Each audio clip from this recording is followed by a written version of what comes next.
नमस्कार शेतकरी मित्रांनो, कोणताही शेतमाल बाजारात अगोदर येण्या अगोदर भाव हे वाढलेले असतात आणि शेतकऱ्याजवळ माल आला आणि बाजारात न्यायचा म्हणलं की भाव हे दर कोसळतात, कोणतेही भाव पडतात।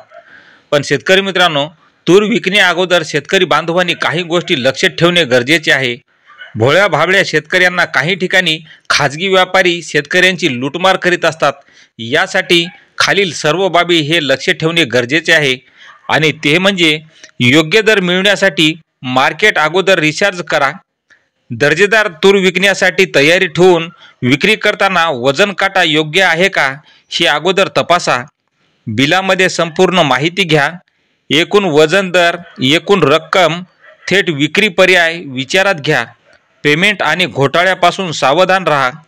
भाव चांगले मिळेपर्यंत तूर जर साठवून ठेवायची असली तर चांगल्या ठिकाणी ठेवा।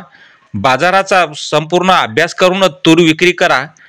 तर शेतकरी मित्रांनो, या सर्व गोष्टी लक्षात ठेवून शेतकऱ्यांनी जागृत राहणे गरजेचे आहे। म्हणून माझ्या या भोळ्या भाबड्या काही शेतकऱ्यांसाठी मुद्दाम हा व्हिडिओ बद्दल ही माहिती देत आहे। व्हिडिओ आवडल्यास व्हिडिओला लाईक आणि चॅनलला सबस्क्राईब करा।